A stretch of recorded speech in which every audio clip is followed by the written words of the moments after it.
Hey guys, welcome back to my channel, and if this is your first time here, hi, hello, my name is Helen, and I'm so glad you could join me today.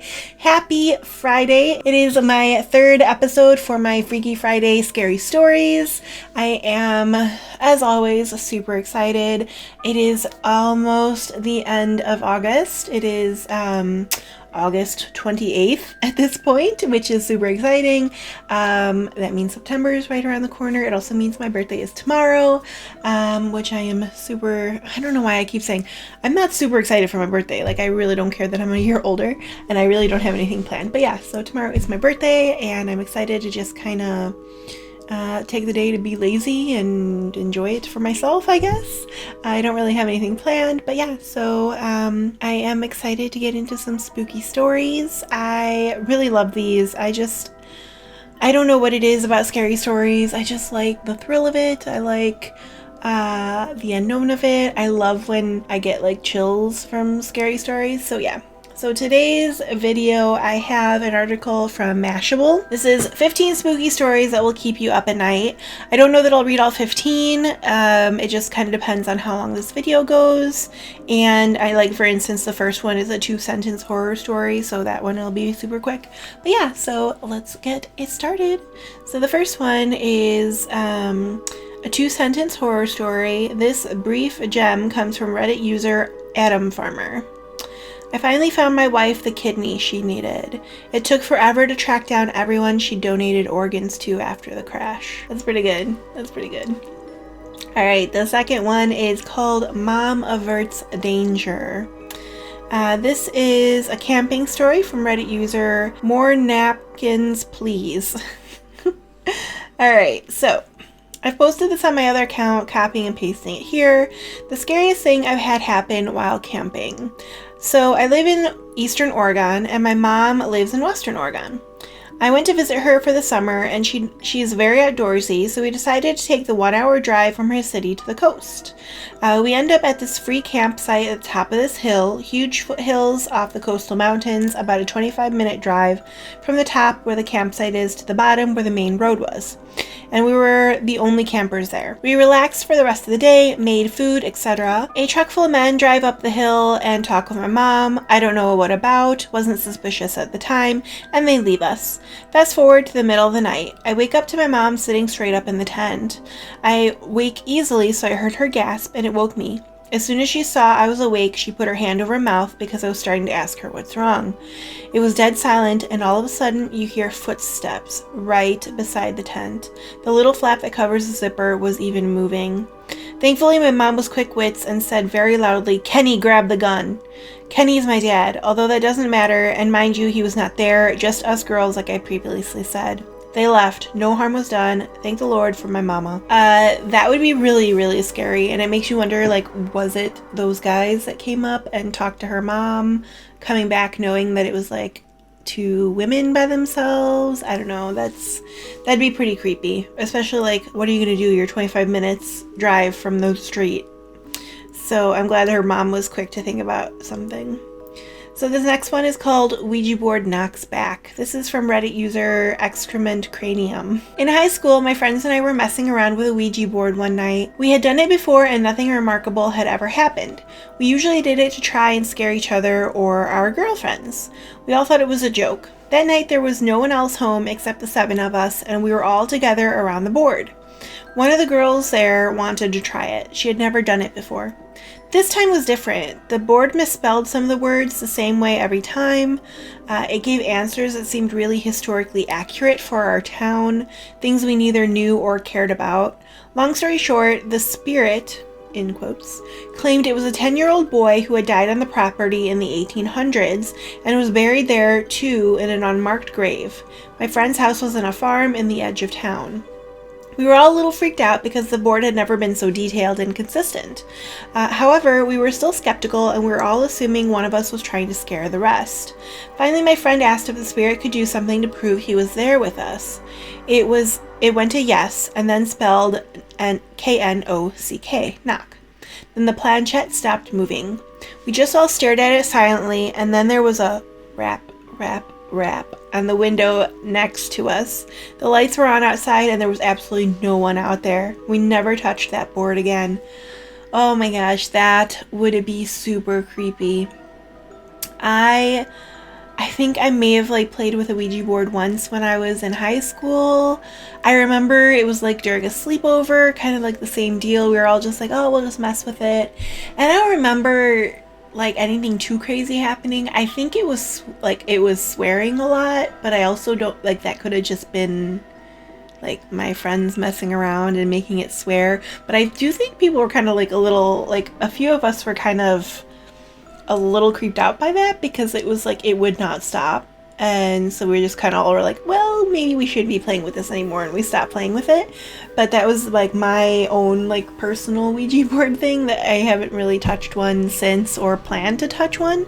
I do believe my parents have a pretty creepy Ouija board story. I may save that for next week's episode because I'd like to kind of have them tell me the specifics of it so I can relay it to you guys.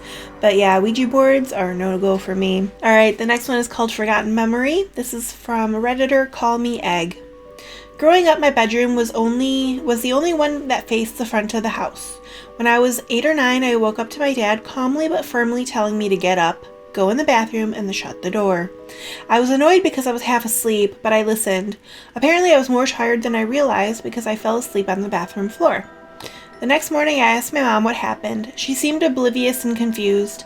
I looked at my dad like she was crazy and I asked him why he had woken me up. He denied doing it.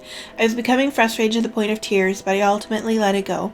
Fast forward to college. I was home one break and I decided to ask again.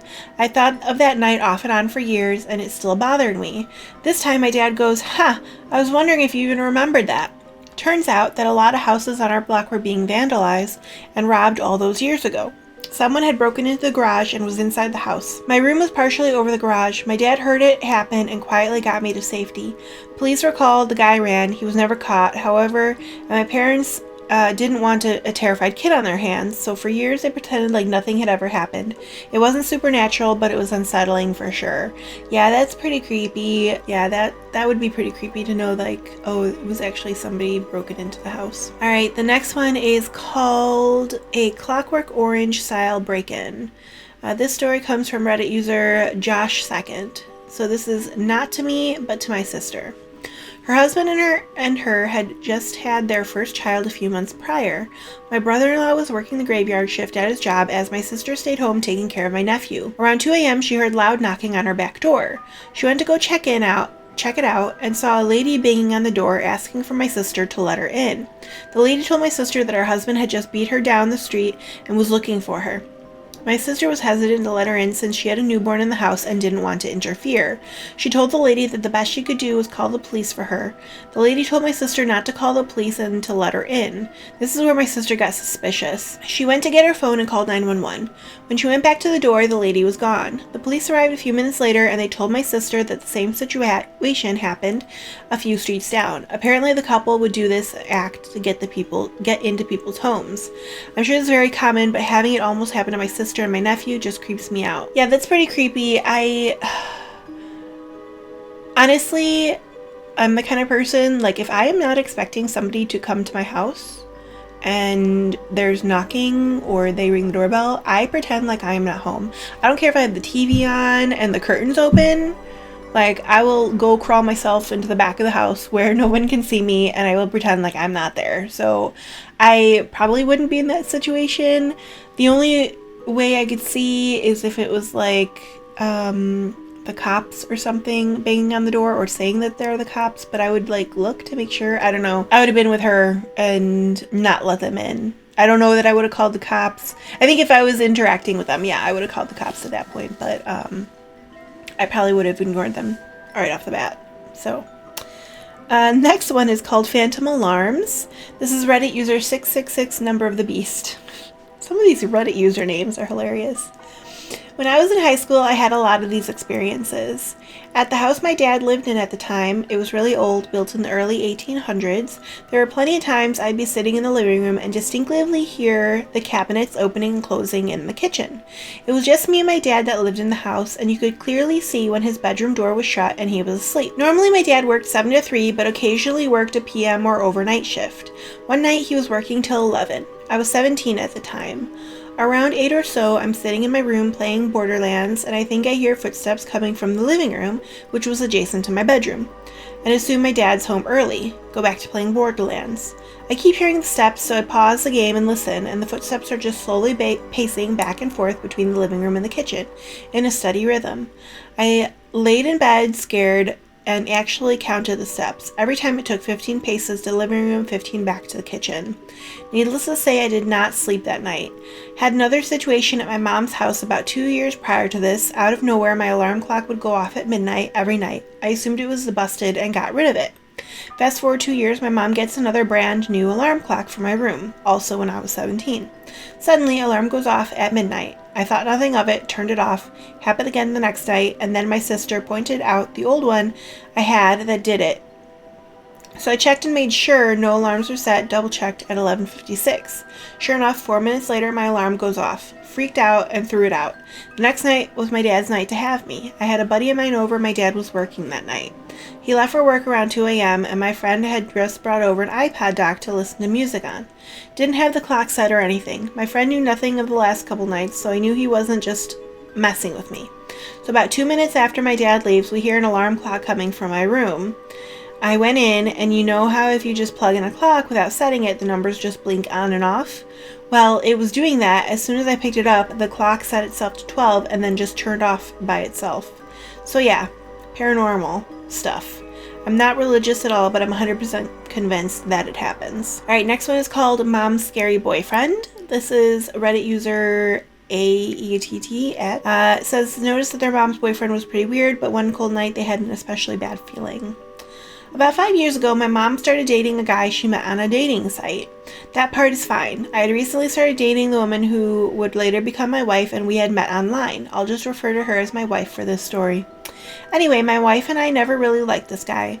We didn't think he was mean or anything like that, just a little creepy. He was quiet, he kept his eyes closed a lot, and occasionally said odd things like offering my wife a chocolate and then popping one in his mouth, closing his eyes and moaning as he let it melt in his mouth. One time my wife and I were visiting my mom, but she got called into work, so we waited at her house. Her boyfriend was over, but he spent the entire several hours just hanging out in her bedroom with the door closed. Just before Christmas, my mom and this guy started having some difficulties. My wife and I were visiting her for the holidays, and she dropped all of her problems on us, and we listened carefully and told her our opinions and suggested that she would be better off without him. She already had her mind made up, though, and decided to break up with him on Christmas Eve. That's kind of sad. We spent the night at my mom's and got up early on Christmas morning to visit my dad at his house. We didn't plan to spend the night at my dad's, but we got snowed in, which was actually a nice Christmas surprise. The next day we left as soon as we could get through the snow, and my wife suggested that we stop by my mom's house on the way so that we could see if she was okay. My wife just had a really bad feeling about my mom's now ex-boyfriend. My mom's car was in the driveway, but that doesn't mean much because she lives close enough to work that she often walks and it hadn't snowed in her town. She also never locks her door, which drives me crazy, so we let ourselves in. That's when we see blood oozing out of the refrigerator's water dispenser. It had filled up the spill container and was leaking onto the floor and made a puddle. My wife screamed and I freaked out. I fully expected to see my mom's head in the freezer. I nervously opened the freezer to find a bag of frozen cherries that had been opened, crammed into the freezer so that it fell into the ice dispenser and melted. Well, this one's kind of dumb because all it is they thought his mom was decapitated, but it was just cherries in the freezer. And it had nothing to do with anything. Okay, whatever. That one was kind of lame. Alright, number 8. She heard it through the wall. This is from Reddit user GhostbustersBM. 4 years ago, I lived in a very large farmhouse that was converted into 2 apartments. The house was known as the old boys' home. It was used to house boys with behavioral issues, but was closed due to allegations of molestation. Anyway, I was living with my boyfriend and 3-year-old daughter at the time. My bedroom had a large fireplace that had been boarded up and painted over. I decided to push my bed up against it one day while rearranging things. It was like a headboard. That night around 1 a.m., I had heard a small voice saying, "Mom, Mom, Mommy." I had sat up in bed but didn't see anything, so I reached over my boyfriend, trying to grab my daughter and put her in her bed. I kept feeling around and I was still hearing the voice, but I couldn't feel her. My boyfriend woke up and turned the bedside lamp on, asking me, "What are you doing?" I explained that Amelia was trying to get in our bed and I was reaching for her. There was nobody there. My daughter was sound asleep in her room. Then the next night came. Around 1 a.m. again, my dog had started to whimper at out our door, so my boyfriend got up to take him outside. You know that feeling in bed when someone lies down next to you, where the bed pushes in and there's a warmth in your back? I felt that, so I assumed my boyfriend had come back to bed. I rolled over, my boyfriend wasn't in the bed, and I felt the bed release pressure. Whatever was laying next to me had gotten up in that second. I moved my bed the next day to the other side of the room and never had another incident in the 2 years I remained in that house. That's pretty creepy. The next one is called Youre Lucky, I'm Scared Too. This is by Reddit user Megaman1410. I was sitting in my room at like 11:30 p.m., heard a lot of stuff downstairs, assumed it was my mom. Heard her walk up the stairs to my room, stop. I called out to her, she didn't say anything, and walked downstairs. I went down about half hour later to find a piece of paper with the words, "Youre Lucky, I'm Scared Too," on it, and a whole bunch of stuff was missing. Called my mom. She still hadn't arrived home from dinner she was at with her friends. I called the cops and locked myself in the bathroom, but I think they left when they realized I was still home. Probably the most scared I've ever been when I was hiding in the bathroom. That's pretty creepy. So these people broke into their house, came up, realized somebody was home, and left them that note, and still stole all the stuff. Alright, next one is called A Ghost Testing the Waters. This is by Redditor Mr. Tenor. Talks about their first night after moving into a haunted house. I currently live in a haunted house. I've heard voices, footsteps, lights have been turned on off. One of the ghosts has a thing for silverware. I hear it clattering in the drawer all the time, and sometimes a knife or two will end up in the wrong slot in the drawer. But the strangest, scariest experience I had was the first night I spent in the house. I wasn't finished moving in. There were boxes everywhere. I didn't even have my mattress up there yet. I was bedding on an old futon mattress, watching a video on my phone, when I get the pins and needles feeling of my feet falling asleep. Except it wasn't on my feet, it was at the top of my head in the shape of a hand. I said good night, turned off my light, and tried to sleep. When I woke up, my closet door was ajar, but other than that, everything else was untouched. I guess whoever my unseen roommate is just wanted to check out who I was on my first night. That's pretty creepy. I don't think I've ever... I don't think I can imagine what that would feel like on your head and in the shape of a hand. Like, how do you even know? Like, I'm putting my hand on my head and it just feels like a round thing. It doesn't even feel like a hand. I don't know. Alright, next one is called A Reminder from the Past. This is by Redditor YBLoveIt? I don't know. When I was around 16, my rapidly growing family finally moved from the house I had spent my entire life in. As you would expect, we spent a lot of time fondly remembering things we used to do in the house as we were packing everything up. At some point, I decided to go into the downstairs closet with a flashlight and read. Something I used to do when I was younger to get some peace and quiet. Now this is one of those deep closets that goes under the stairs. It went back around 8 feet and then had a left turn into a very low, maybe 3 foot high space. The space was largely occupied by a mountain of old blankets and stuffed animals. Of course, this was the most fluffy spot to sit and read. By an hour in, I shift a little to get comfortable and I hear a low, slow, warped, hoarse voice say, "You always make me happy."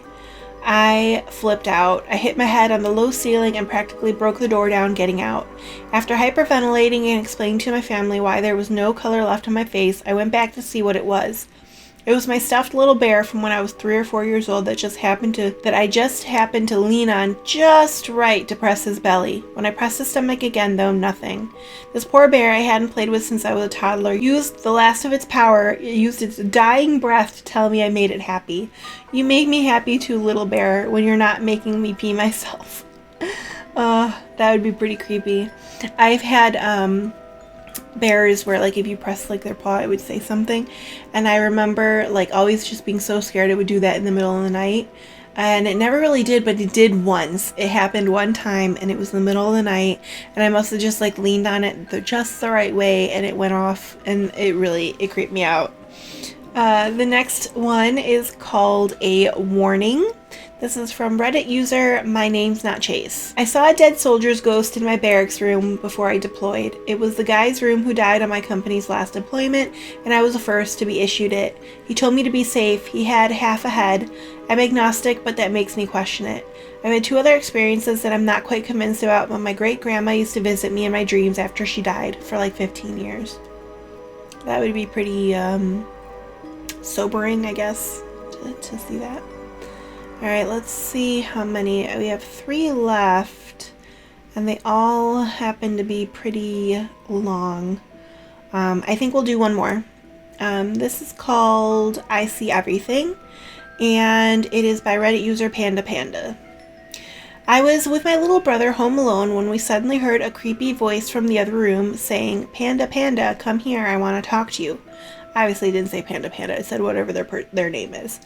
We didn't know who or what it was and immediately ran upstairs. While we were running to our room, we heard someone nearby say, "Do you boys think you can run from me? I see everything." At this point, we were terrified, locking the door to our room, grabbing our mini baseball bats and crying. We were certain we were going to be killed or eaten by some monster. Then it happened. A loud bang came from the closet, and the monster sprang out. We both screamed. My brother fell, and I threw the bat at my dad, wearing an It clown mask and laughing hysterically. Turns out he was behind the whole thing. First, he had put all the cordless phones in the house on speaker and said he was leaving to run some errands. Then he proceeded to sneak back into the house, hide in our closet, and scare us. That would be terrifying. Like, that would be such a traumatic experience for a small child. I cannot even imagine. Oh my god, that's like horrible. I mean, it'd be like funny for an adult. It'd still be really scary, but it's like one thing for an adult and a whole other thing for a child. Like, those poor kids must have been so scared. Okay, that is it for tonight's Freaky Friday Scary Stories. I hope you guys enjoyed this episode. If you have any stories you'd like me to read, or you have any stories of your own that you'd like to share, go ahead and send me an email. I have my email linked down in the description box, and I would love to share either your story, or if there, like I said, are any sites or any other stories that you would like me to read, I would love to do that as well. If you liked today's video, go ahead and give it a thumbs up. And if you'd like to see more videos like this, go ahead and hit that subscribe button. I post makeup related videos every Wednesday and Sunday, and Fridays are my Freaky Friday Scary Stories. And I cannot wait to see you guys next time. Bye!